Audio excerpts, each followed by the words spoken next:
زندگی تو ہے ہی وہ کہ جو شادی شدہ لوگوں کی ہے، چھڑے رہنے والے، اکیلے رہنے والے، جی طرح طرح کی زندگیاں گزارنے والے، جگہ جگہ نگاہیں اٹھانے والے، جی وہ کیا زندگی ہے؟ نماز بھی پڑھتے ہیں تو 2 رکعت کا ثواب 2 رکعت کا ہی ملتا ہے، جی یہ کون سی نماز ہوئی بھائی؟ کمال تو یہ ہے کہ 2 رکعت پڑھو تو 70 رکعت ملے۔ اور میرے لیے تو اس وقت خوش قسمتی ہے کہ 80% جوان ہیں مجلس میں، تو میرے بچوں، میرے جوانوں، شادی سے نہ بھاگو۔ البتہ ممکن ہے کہ کوئی مجھے کہہ دے مولانا میرے ابا کو بتا دیجئے، جی میں تو تیار ہوں۔ صلوات پڑھیں ذرا محمد و آل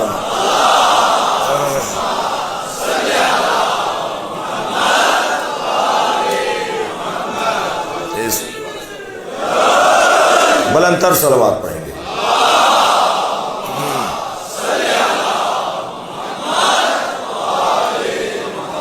جو شادی کے امیدوار ہیں، اگرچہ شادی کے امیدوار تو بہت سے ہیں، ان کی امیدوں کی برابری کے لیے صلوات پڑھیں۔ اللہم صل علی محمد۔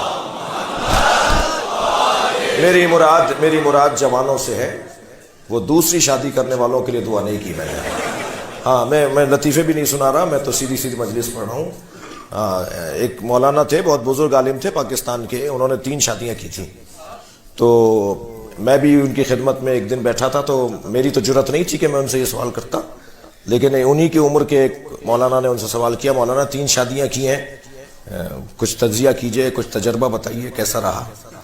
کہنے لگے بھائی 1 سے زیادہ شادیاں 3 لوگ کرتے ہیں، یا انبیاء اور ائمہ کرتے ہیں، اس لیے کہ معصوم ہیں، عدل کریں گے، کسی سے نا انصافی نہیں ہوگی، یا بادشاہ کرتے ہیں جن کے پاس پیسہ بہت ہے، سب کو علیحدہ علیحدہ گھر لے کے دے دیتے ہیں، سب کو علیحدہ علیحدہ سواریاں لے دیتے ہیں، بیگم صاحبات خوش رہتی ہیں، اور یا پاگل کرتے ہیں، اور ہم تیسرے قبیلے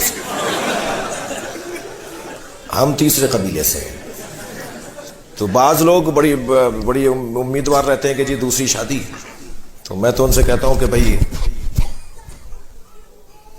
دل کے بہلانے کو غالب یہ خیال اچھا ہے، ورنہ تو جرت ہے تو کہیں اور جا کے بتاؤ، یہ بہت مشکل ہے۔ تو جوانوں کے لیے میں عرض کر رہا ہوں کہ شادی کے بغیر نہیں رہو۔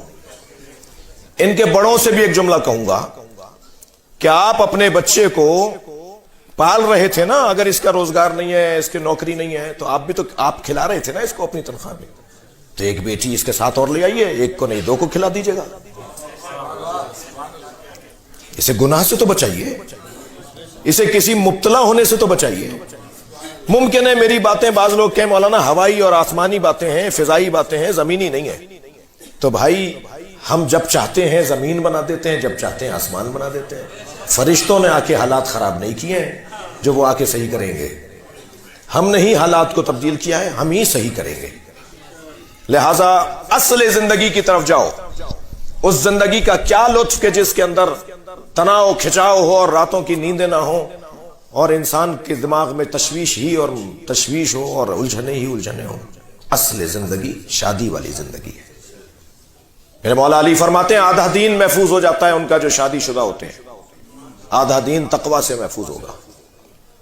یہ ہے اصل زندگی، زوجہ، اس کا مقام کچھ کم نہیں ہے۔